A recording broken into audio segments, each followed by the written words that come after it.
You may remember this. It was only a few weeks ago when the Archbishop of Canterbury, Justin Welby, sent shock waves through religious and secular communities around the world.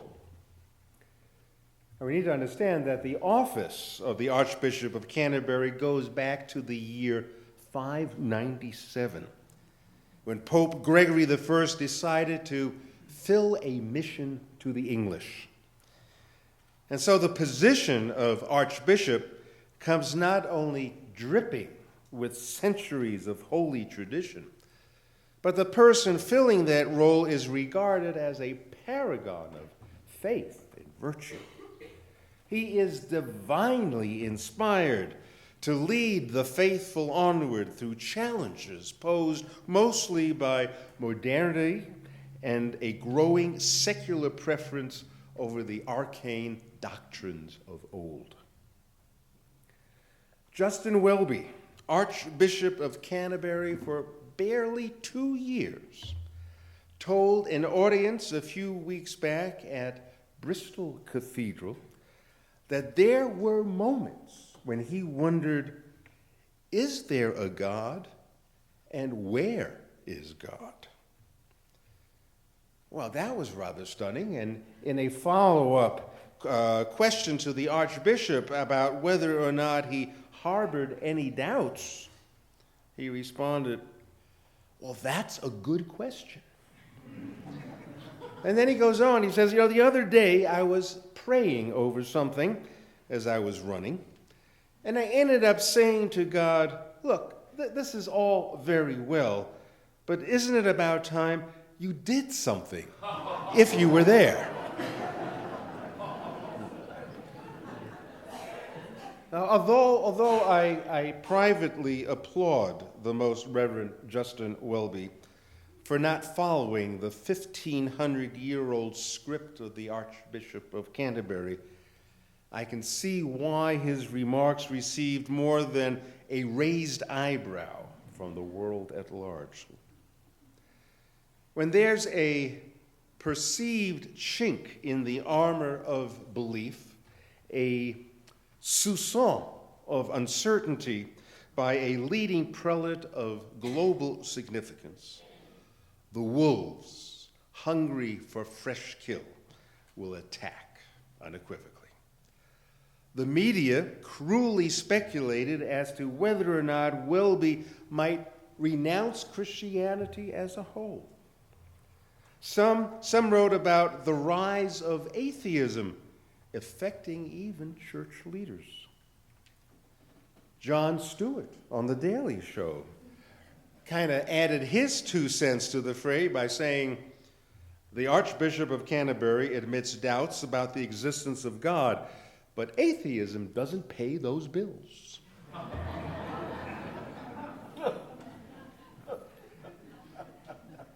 If the opposite of doubt is ultimate certainty, then how can any breathing human being, whether they have a doctorate in divinity or a third-grade education, how can anyone avoid having doubts when religious doctrine boasts accurate knowledge of the ultimate nature of reality? It boasts the purpose of human life, a force in human form that created the universe and holds it together. And these are just a warm-up. When you add to the equation that this force is responsive to your needs and thoughts, as well as able to grant you eternal life, all without empirical evidence, then I would argue that someone who denied even a hint of doubt was either a fool or completely untrustworthy.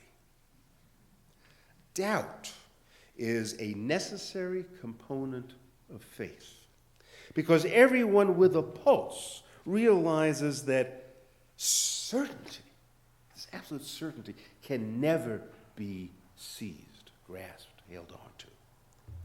Faith, then, requires a leap.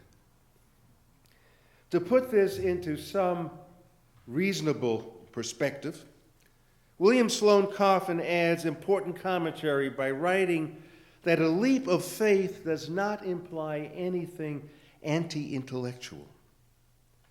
Faith is not a matter of believing without proof, but trusting without reservation. Faith is no substitute for thinking. On the contrary, he writes, it's what makes good thinking possible. It has what we might call a limbering effect on the mind.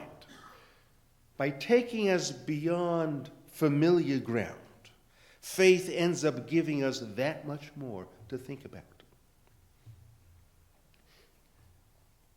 We all have faith in something, argued the UU theologian James Luther Adams.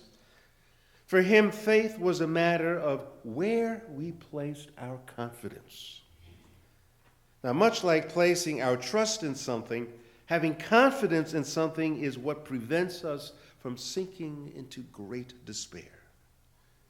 We can't put one foot in front of the other without some kind of confidence in that which will ultimately sustain us.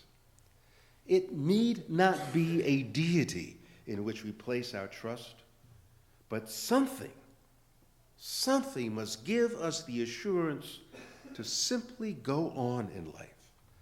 Something to help us weather the sorrows, the disappointments that routinely fall along life's path. Regardless in what we have faith in or trust in or confidence in, be it God, human goodness, love, doubt always finds its way into the mix. The reason for that is that we long for certainty. Gosh, we want to be certain. We want that certainty to accompany that in which we place our trust. We want certainty in whatever we place our trust without reservation. After all, if our faith renders to us a sense of meaning and purpose, we want to be sure we got it right. We prefer having confidence in something that will not erode in the midst of life's trials. But we're also smart enough to realize that certainty, think about it, certainty remains elusive forever. Because we are simply human, doubt will always persist. You know, probably the greatest recorded moment of doubt was likely manifest by Jesus himself on the cross. He bitterly asked God, "Why? Why hast thou forsaken me?" It was like him saying, I am filled with such unyielding faith and lived my life accordingly. And so now, this is the outcome? I was so certain it would end differently. Justin Welby, like any mere mortal who goes about the business of living, has had to carry his share of grief, which makes him question, where's God? Welby lost his firstborn child, Johanna, a car accident, 1983. She was 7 months old. As a teenager, he cared for his alcoholic father. The sudden and unexpected loss of those whom we love, or the unfair burden we sometimes are forced to carry, call into question precisely that in which we have placed our faith, that which we trusted to help see us through the day becomes suspect when our world falls apart. Our congregation today carries enormous grief over the loss of an extraordinary man, Dr. Steve Horton. He was involved in a head-on collision. It was all so senseless, so random. An afternoon's return home from snowshoeing with a friend. The road condition was safe. There was still daylight. And this family man, so giving and generous to friends and to all he served in his medical practice, sustained too many traumatic brain injuries to carry forth. Where's God? Is there any certainty in life? Is there anything at all that we can trust? Mother Teresa, whose diaries were released posthumously, shook the world with her confessions of doubt. She asked that God show himself in the terrible darkness within her. It's like you're saying, where are you, God? Show yourself. Isn't it about time that you did something, if you're really there? Benjamin Franklin had the perfect liberal philosophy on this question about if there is a God, and if so, where is he? Franklin said in his later years that the religion of Jesus was the best the world ever saw. But personally, he had some doubts as to his divinity. But he never studied the dogma associated with Jesus' divinity. And he said, and I quote, "I think it needless to busy myself with it now, when I expect soon an opportunity of knowing the truth with less trouble."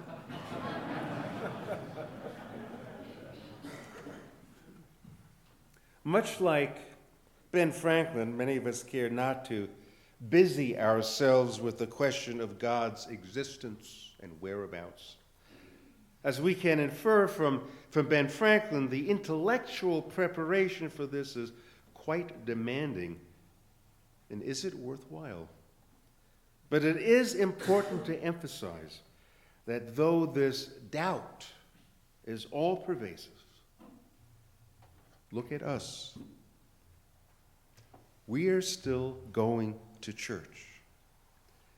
We may well doubt religion from the pews, but we have not vacated them.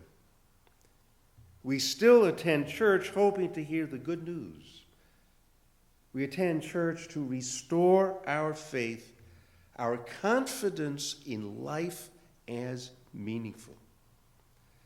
Even in the throes of the tragic and senseless and unjustness, we want to believe, we need to believe that life is worth the living. And perhaps even more basic, we search for a response to our own intellectual inadequacy. We do not know or understand a great many aspects of this gift called life. It's all shrouded in mystery, which of course always invites doubt. There are no certain answers to help us navigate a moral life, no certainty in delineating life's purpose, human goodness, justice, the prophetic calls, a force greater than humanity. We simply trust and hope and pray. There are no steadfast rules to follow. There is no reliable evidence. And so the mystery is not just the province of traditional religion, but is fundamentally the very context of life itself. The existence of God and the whereabouts of God may be interesting questions to pose, but much like Ben Franklin, we need not have to answer them. And if a Unitarian minister ever tried, he or she, I guarantee you, would be fired on the spot because it ventures into that thorny terrain of certainty. You minister, like everyone else, must deal with the doubts exposed in an ordinary life. We are constantly challenged to find meaning amidst the sorrow. And this is what the Archbishop of Canterbury, Justin Welby, tried to do as well. When a loved one is randomly taken, don't we all inquire, where's God? In fact, should that not be the overriding question? Welby also wondered if God was really there.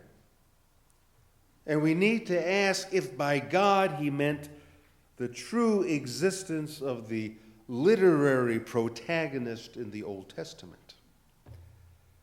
You know, even if we substitute for this old deity a belief in living ethically or humanitarian activism, we are forced to ask ourselves occasionally how viable this belief really is. Because I tell you, I have known plenty of activists who were certain in their campaigns for justice and freedom and pursuing the moral right, only to despair when the confidence in that faith began to crumble. At the heart of everyone's faith, if we're honest, it gets a bit fuzzy. It would be so much easier, more comforting, to believe that the sacred was tangible, that one need only consume a wafer at the Eucharist, bathe in the Ganges River, kneel at the Grotto of Lourdes, or lie prostrate at the holy shrine in Mecca. You know, yeah, one can physically do all these things and deepen one's faith. But these efforts in making the sacred concrete still fail to shield us from doubt. Where's God remains the persistent question, and faith remains the perennial answer. And so faith and doubt are forever linked. I feel for Justin Welby, perched so high on the ecclesiastical ladder, his doubt about his own faith, his doubt about placing confidence in God, mirrors the naked honesty of human existence. Now, whether we identify as Christians, as humanists, as Buddhists, whether pagan or atheists, we place our trust and confidence in something that cannot be empirically proven. Wherever we have placed our faith, it is always challenged in times of great sorrow. And like Mother Teresa, we feel a terrible darkness within.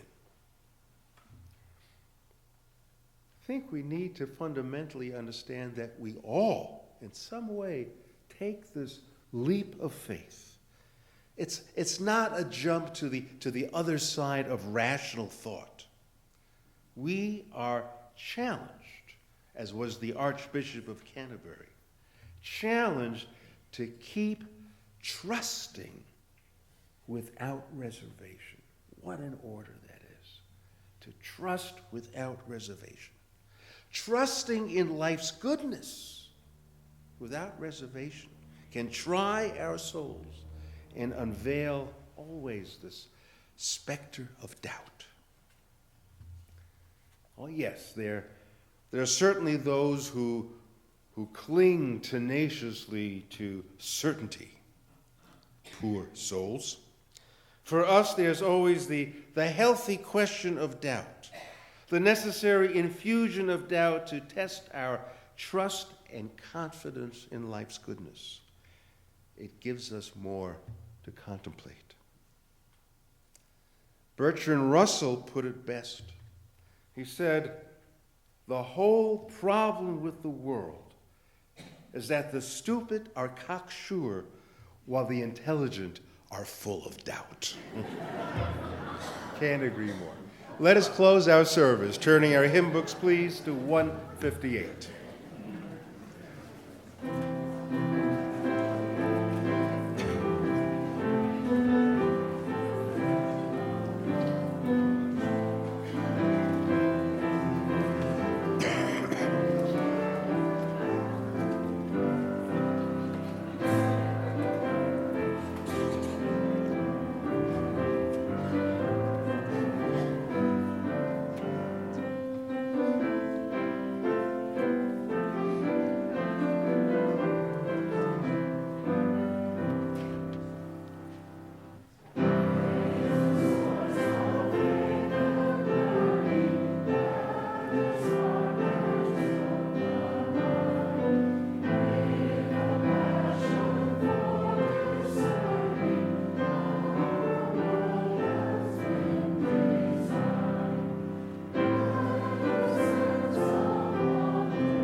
As we extinguish the chalice, I want to end this service with an observation by a dear friend and colleague of mine, Jane Jepka, who was forced into retirement because of a recurrence of polio. She says, church services have this wonderful element. People with other things to do get up, put on good clothes, and assemble out of some vague yin towards something larger. Simply as a human gathering, I find it moving, reassuring, and even inspiring. A church is a little like a novel. Both are saying there's something very important about being human. I need a dose of church every now and then. Amen.